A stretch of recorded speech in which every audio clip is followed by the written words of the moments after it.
So this morning I turned on LBC. I was listening to Andrew Castle's morning show that he has on the weekends. And he was discussing refugees and migrants and asylum seekers, whatever you want to call them.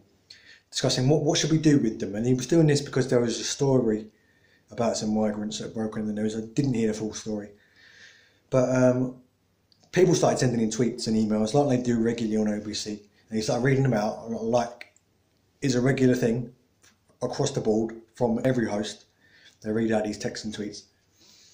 And these people were coming out with comments that just reeked of gammon. Reeked of triggered gammon flake. And it is absolutely despicable to hear people who call themselves British, who say they're proud of their British nature, their British heritage, saying send them back to Iraq, send them back to Syria and Iran, leave them in France when they came through to get to us, send them here.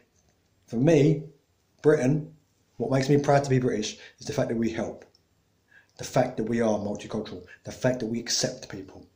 And you idiots like this, who no doubt read the Daily Mail and the Telegraph and the Sun and all these other shit rags, are discriminating people based on the fact that they're coming from another country asking for help. It's absolutely despicable. The British Empire covered 2/3 of the Earth's surface, did unspeakable things to people overseas, raped women, slaughtered children, did many, many, many horrific things. And now we have the audacity to complain that refugees coming over, seeking help, seeking shelter from war and from bombs. We need to move forward. Britain needs to leave that blood-stained past behind it, move forward and become a country that is accepting and tolerant and helps others. Otherwise, we're no different to the criminals that did those crimes for hundreds of years in the name of the British Empire.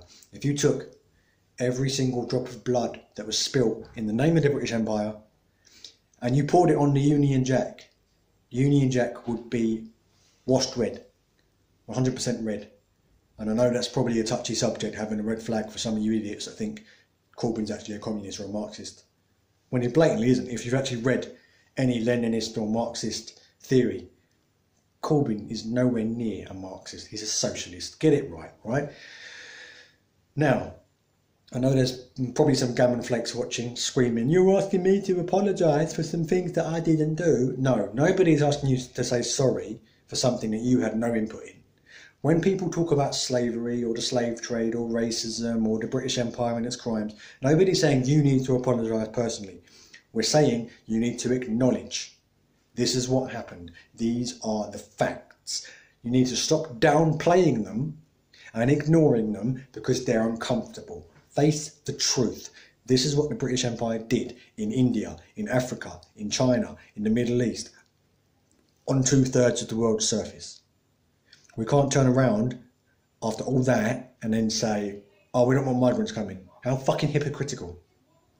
We need to evolve, become a country that accepts refugees, that helps them. At the very least, if you do not want to let them into your country, at the very, very least, we need to become a country that uses diplomacy to end the crisis. That's all I'm saying. Thanks for watching. See you next time.